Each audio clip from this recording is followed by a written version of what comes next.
Hello, everybody, and thank you for tuning in to the Liberty Report. With us today is Daniel McAdams, our co-host. Daniel, good to see you today. How are you this morning, Dr. Paul? Doing well. Good. Lots of business. Yes, I'm going to start off by counting the money and see how our government's doing. But there was a report that I want to talk about for a few minutes because it really got a lot of attention in the financial markets and elsewhere, because some are even saying, is the inflation over? Is the inflation over? We got a figure and it was way lower, you know. Of course, there were several numbers they could have recited. They could have talked about a number of price inflation the past year, which was much worse than the price inflation for the last month. And so because of the last month, it was way down and better than expected. Everybody loved it. Even gold people loved it, which is a little bit bizarre, because when they report a CPI number that goes up, they anticipate the Fed is not going to do the right thing on the financial market. It has room to not print quite as fast, which isn't true. But ordinarily, you would think if the CPI is going up, the gold would go up. But it does the opposite. So the CPI today went lower than they expected, which says, oh, the government now can print more money. And of course the stock market loves that. There's more money, prop up the stock market, and also the commodities and gold. I think gold is in the position where it wants to take off anyway, because we've talked about the central banks around the world buying more gold. So this was an opportunity for gold to show its strength, and it was up like $35 an ounce. It's still, at the moment, it's up still $30, which is a big jump. But I sort of get a kick out of some of this stuff because it is sort of disorderly, but this market's trying to figure it out. And sometimes the market's figuring out has to do the opposite of what's really going on. So I've often told the story about the Fed chairman saying, yes, Ron, I agree with you, but as long as we do it orderly, it'll be okay. So as long as we stick it to the American people, as long as we can say, well, your prices are going to go up 3% a week, oh, that's orderly. So, and they've gotten away with that to a large degree. When you think about gold at $35 an ounce, it hasn't been, totally orderly, but compared to what it could have been, like runaway inflation and all. But some of that has time to come. But I think about this as a good indicator of what's going on, because when the interventionists, the Keynesians, inflate, they do it for a purpose. It props up the stock market, and it looks like there's boom times. So, and there's boom times. It's artificial. So printing money and running up debt on the short run looks good, and everybody gets addicted to it. And that's whether you're rich or poor, sort of they learn to live with it. But I would say that people should look at that as an artificial result. It's not a true economic growth. True economic growth has to come from savings. But there are no savings, because that would mean you'd have to have honest interest rates. You don't. You have artificial rates. And so the market is just totally distorted. So the boom times are artificial, but people do gain, but eventually it stops because it's not real growth. It isn't because the economy is growing. It's because it's artificial, and it's like you or I, if we go out and decide, well, Daniel, for next month, let's each of us borrow $1 million, and we can take off for a month. Yeah. At the end of the month, we'll have to pay the bill. But governments get away with that for a little bit longer. But the really weird thing about Keynesian economics and monetary policy is they recognize this, they know it's dangerous, and they know that a correction will have to be lower wages, but nobody wants to lower the wage, so they know that if they print even more money, the real wage goes down. So that is the purpose of keeping printing the money. So they see the other reason what they can do is to get prices to come down, because the prices are going up too fast. It's those consumers doing this. It's the businessman doing this.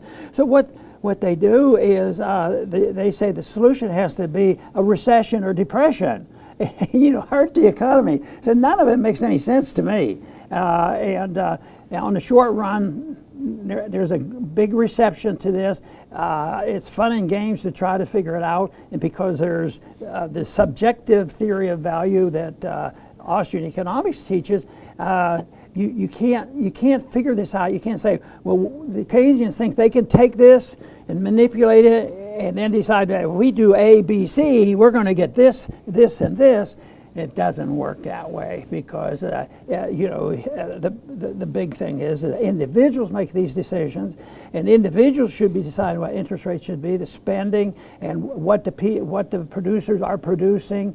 Instead, we get artificial booms at home, and we have wars overseas, and the worst thing about this is the real motivating factor. They're looking at all these statistics which they can manipulate, but the thing they ought to be looking at, and they talk about it, but they don't see the absolute connection, and that is government spending and debt, because they know in a market. If you spend excessively, an individual or anybody or a country, the people have to produce more, and pay for it. But that's not the case. They don't pay for it. What they do is they debase the currency, they print the money, and that's the cycle. And they think that right now they didn't wait for the cleansing of this cycle because they think they can start lowering interest rates.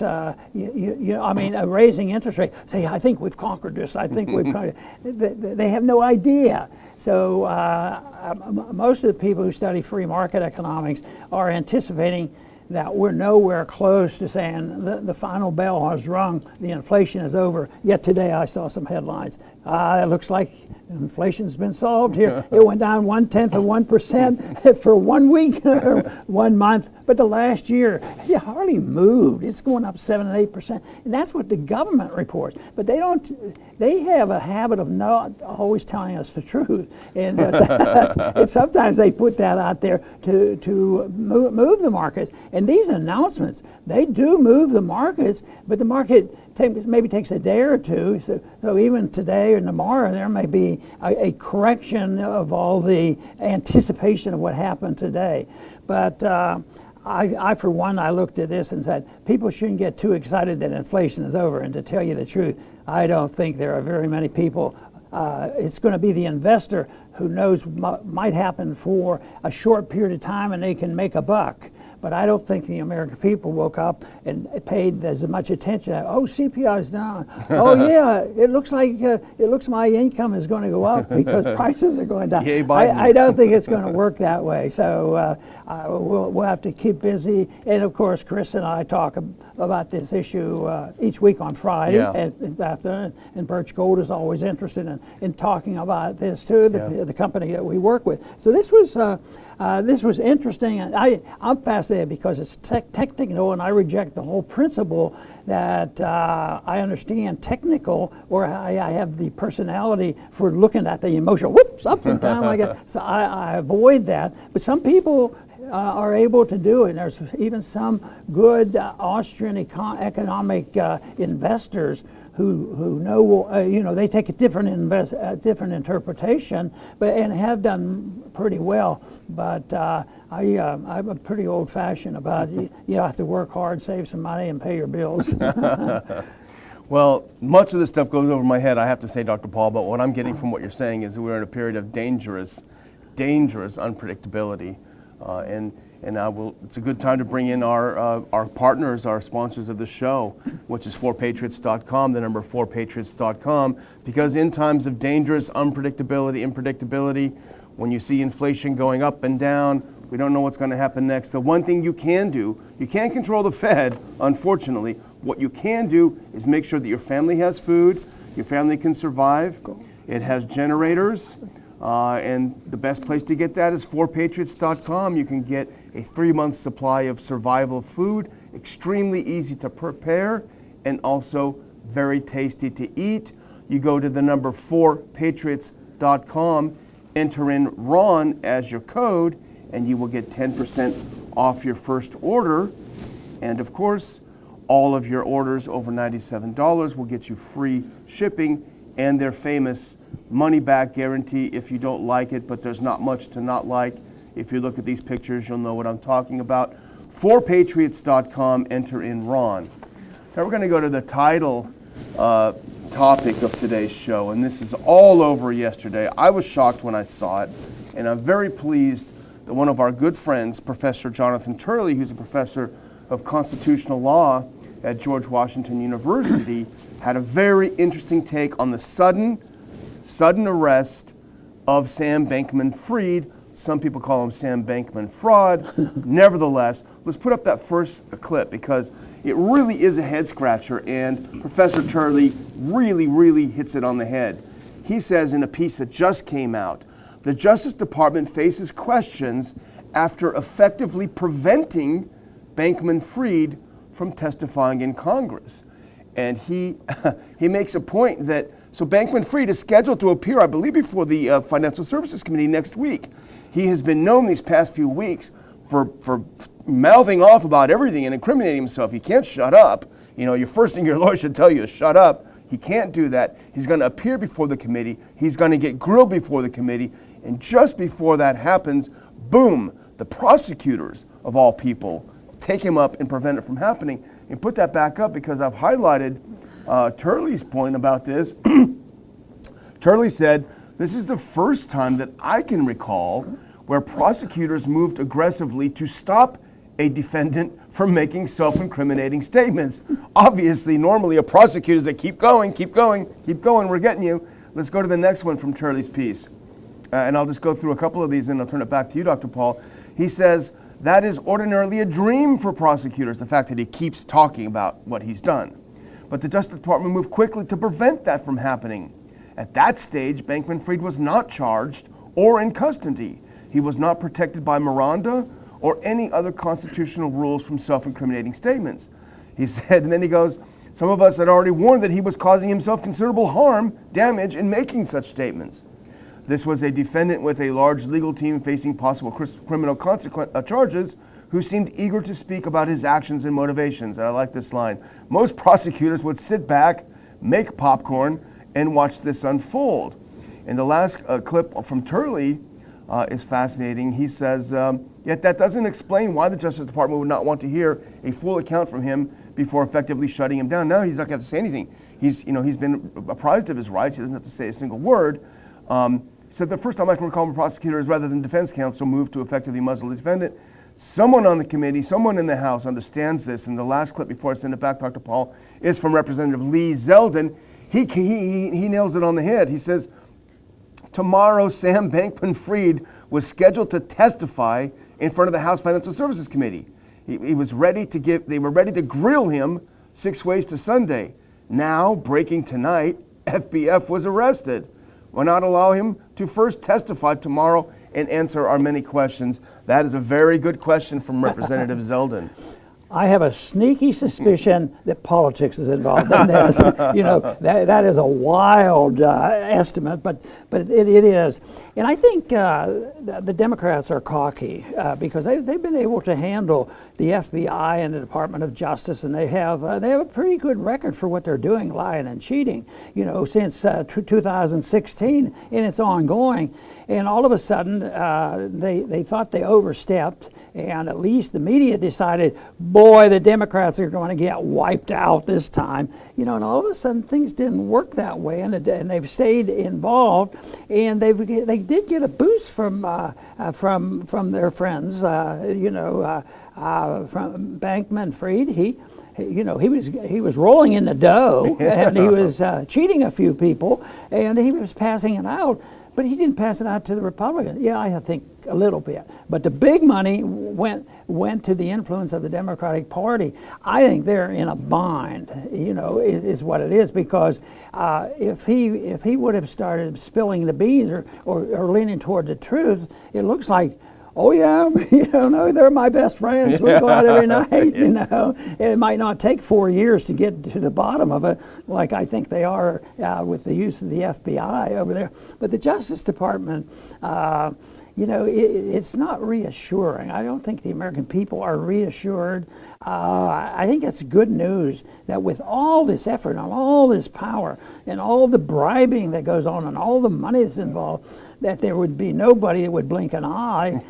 But I think maybe they're getting the message that the country are in a situation where this can't last. There's a limit to how far they can go. It's probably a monetary limit because of the fact that of the debt exploding, and maybe they might not call it what I call it, but I think it's a moral financial bankruptcy, and it's difficult to deal with. And here we have this guy that just stole a couple billion and tried to bribe the Democrats, and then all of a sudden some other innocent people got let the cat out of the bag, and now they're very happy to continue to do the same thing, but we have to be careful because lying is something that benefits the dictators. And this guy might be at the point. He might be very dangerous. He may start telling the truth just for the fun of it, but who knows what's up his sleeve? But I think the Democrats are pretty shrewd, and even though I think they've been caught red-handed over the Russiagate, I don't think that the social media and the regular media and all the political forces and all the plants they have in all the law enforcement agency. I don't think they've walked away embarrassed and say, "Oh yeah, it looks like they caught us. We better close shop for a little bit." They don't give up easily. But this is, and I thought Jonathan did a great job, Turley, on this issue because he understands it well. Yeah. Well, it's funny you started that last segment with talking about politics, because the very next thing we have queued up, and let's put it up here, talk about politics playing a role. No, that couldn't be. That couldn't be. Oh, here's Sam Bankman-Fried hugging the chairman of the Financial Services Committee, Maxine Waters, the very person who's going to grill him today before he conveniently was arrested, before he could say anything maybe about his friendship. And there he is, his dad's next to him and is involved in this. But he is the second largest donor to the Democratic Party in this last election cycle, behind only famous moneybags George Soros. So he's up there with Soros. He's got the power and the money. The person going to grill him is his good friend Maxine Waters. There's another video, I didn't cue it up, but of her blowing him a kiss after last time he appeared before her committee. So it would have been interesting. But here's the next one. Here's the Zero Hedge tweeted this out because he says, "Dear Maxine Waters, get those refunds ready." And this is part of the indictment where it talks about Bankman-Fried using his money to, say, donate, let's use that word, donate to Democrats. And while no one is saying that he directly donated to Maxine Waters, we don't want people to get the wrong impression, he did indeed give a lot of money to the Democratic Party. And that's probably why, if you look at this next one, Maxine Waters, usually when she's mad at you and she wants you to appear before the committee, she's going to read you the riot act and get you over there. If you happen to be the head of a social media who's not censoring enough, she's going to yell at you. But here's her inviting Sam Bankman-Fried. She said, "SBF, we appreciate that you've been candid in your discussions about what happened at FTX. Your willingness to talk to the public will help the company's customers, investors, and others. To this end, we would welcome your participation in the hearing on the 13th. This is how she gets him. And then this other Twitter poster, DC Investor, says, "Maxine, what are you doing? You sound obsequious. And I don't believe you understand how bad this looks, especially given your previous friendly relations with Sam Bankman-Fried." It's pretty funny, but Sam Bankman-Fried, Waters is a very powerful person. Not particularly smart, that's a different issue, but very powerful. But he's got even more powerful friends, Dr. Paul, which might explain why they don't want him talking. Let's do the next one. Here's his good buddy. We recognize this guy. He's got his Ukraine lapel pin. Yes, it's former President Bill Clinton hanging out with Sam Bankman-Fried, doing a little speech with him. And not only Bill Clinton, but look at the next one. Here he is with Bill Clinton and international war criminal Tony Blair. The two of them are responsible for a lot of deaths in Yugoslavia, Dr. Paul, but they also still have enormous money and enormous power.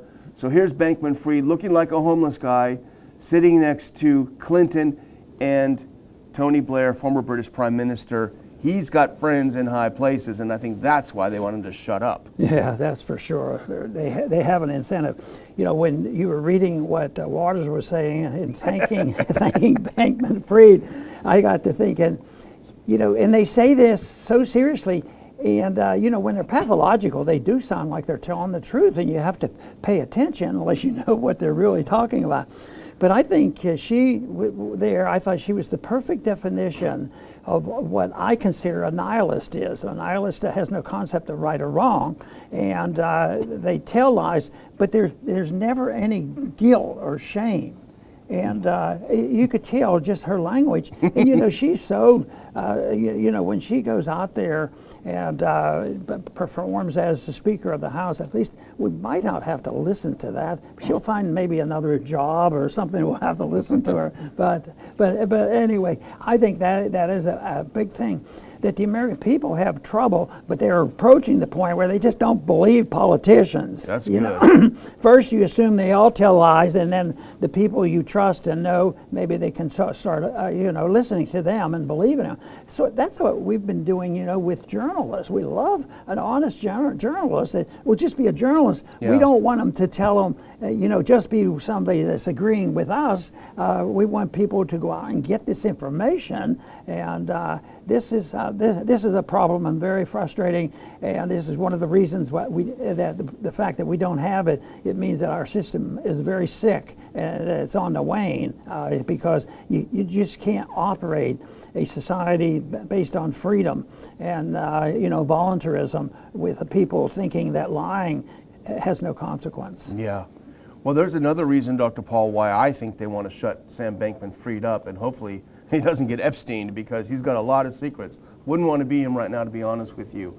But it's Ukraine, because there have been a lot of allegations. We have not investigated them all, we have to say, but there have been a lot of allegations of FTX's involvement in financing the war in Ukraine. Let's put up this next clip, because this is just an example of it. This is posted by someone. It's a chart. Again, we have not investigated every aspect of this, but it has to do with his own family ties. His mother, I believe, is a top fundraiser for the Democratic Party.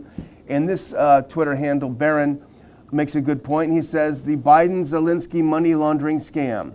The U.S. government sent billions to Ukraine. We know that. Zelensky then took the money for the military and invested billions of it into the startup crypto exchange FTX, which then became the second largest donor to the Democratic Party behind Soros. It looks pretty damning, and here it is. I like pictures. Let's look at the next one. Here's a simplified version of what certainly needs to be investigated. You have Biden here giving billions of money to Ukraine. We know that Ukraine has partnered with FTX. FTX then takes the money that it gets from Ukraine, from the American taxpayer, because we know money is fungible, Dr. Paul, and it makes big donations to the Democratic Party. And the Democratic Party then backs Democratic candidates, including Biden, and around we go. Again, like our friend Chuck Spinney would say, a self-looking ice cream cone. If this is the case, then there are even bigger fish to fry than Maxine Waters, because we're talking about hundreds of billions of dollars possibly, or certainly $100 billion that went through this. How much has been laundered? How much has been misappropriated? How much has been stolen? As we've talked about on the show so many times, Dr. Paul, nobody wants to audit it, so we don't know. What are they afraid of? That's the big question. This means that he may be friends with the people in the military-industrial complex, that because they would too. benefit. You know, he's over there getting the people in that will do their bidding, and they'll be happy with that. And they're on a roll right now on what they're doing. It seems like the Congress won't turn anything down. We're in transition now, but it'll be interesting to see what happens next year. Even though the total spending is not going to change, you would hope, you know, that the House would stand up. But I haven't seen any good reports coming from the House that say that they are, except for a couple people, that they're really serious about you know, dealing with a foreign policy by controlling the spending, because they might say, oh no, foreign policy, that's the president. He can start a war anytime he wants. Our job is to pay for it. Yeah. I mean, that's about what's happened. And of course, it's been very tragic and has contributed to this whole atmosphere. So a guy like Bankman can go out and be a billionaire in a short period of time, that he bribes the Democratic politicians with. Yeah. I mean, it's no wonder that people get pretty sick and tired of all this. Yeah, it's deep corruption, but it looks like he may end up being the fall guy. And if you put on this next one, this is Wendy Pfefferkorn on Twitter went and looked at the federal sentencing guidelines, and it's not good news for our good friend SBF. According to federal sentencing guidelines, if you account for all of today's developments, it looks like SBF is looking at, checks notes, 612,000 years in prison. It's not, he's gonna better get comfortable there. Something's gonna have to happen. Who knows what will happen with him. But anyway, let's move on to a quick little update on a story we keep following. And this is a piece that was in Zero Hedge. And I would look at this as kind of good news, moving in the right direction. Put that next clip up, because according to Zero Hedge, Biden is under mounting pressure to drop charges against Julian Assange. And we talked about that letter signed by some mainstream media, international mainstream media outlets, and urging and encouraging it. We know that the source of Assange's information, Chelsea Manning, was herself, had her sentence commuted. So the only person left on the hook is the publisher of that information. So let's hope this is right, Dr. Paul. Yeah. You know, he's been charged essentially, with treason. Yeah. And I find it ironic that, like I mentioned already once today, truth is treason, in an empire. So here we go. Well, who committed treason? Well, this guy that came along and he started writing, he's an Australian reporter, journalist, and he's doing this. So we have to charge him with treason to the United States. And the whole thing is it's the charges have been supported not by we can't say, it's the Democrats that did this, the Democrats did it. It's a bipartisan thing. It's been going on. Even if we get a few Republicans in there, they have done nothing. There has been so few, a handful, that will even speak out. It is really tragic. So it makes me ill when we say, last week the Chinese did such and such, and it wasn't very nice to their people. We're going to put sanctions on them until they learn their lesson about civil liberties for their citizens. And at the same time, we treat some of our citizens, non-citizens, like the worst kind of citizen we have, and lock them up in a foreign jail, and we have control. I would think that maybe that whole story shows you the strength and the power and the intimidation of our empire. But the empire's going broke, so and that's why they're talking about other currencies and challenges and other alliances. So for the purpose of peace and prosperity, people shouldn't lie around and say, "Oh, it's going to hurt us. We're going to lose our political power. You have to be strong and tough and hold all these people in line, and we have to make sure they're disciplined." But where the discipline should be is on ourselves, the discipline to protect our liberties and protect our financial system. Absolutely. Well, I'm just going to close with a couple of our Rumble rants. Dennis Marburger up there in Michigan sent in $51. We appreciate that. He says, in memory of Tony Demott, dynamic leader of Michigan's Liberty Community Ron Paul campaigns and Campaign for Liberty, Tony will be greatly missed. We'll follow his example as the happy warrior. Very sad to hear that. We also had a $10 donation from Doubting Thomas, and we appreciate that. We appreciate all the people watching the show live, and we enjoy watching for the most part, watching your chats as you go. It's a nice little club. We hope you'll continue to do that. Make sure you're subscribed, and also hit the plus sign so we get some more viewers. Dr. Paul? Very good. And I want to once again thank our viewers for tuning in, because we're very interested in that. Because our goal is to spread a message, and the message is, of course, about peace and prosperity, and that's why it's designed the way it is, because it is one principle, the principle of liberty. It was enshrined to a large degree in our Constitution, but we were even warned back then that if the people don't maintain a moral tone and a moral understanding, all that writing won't be of much use. But it's better than some of the other things that have been written throughout history, and it's still a starting point if we ever get serious about cleaning up our mess, because there's things in the Constitution about property rights, about the monetary issue, about foreign policy, which are totally ignored, and nobody feels guilty about it. Say, oh boy, I wished I could have done better, but the conditions were rough, and there was no support.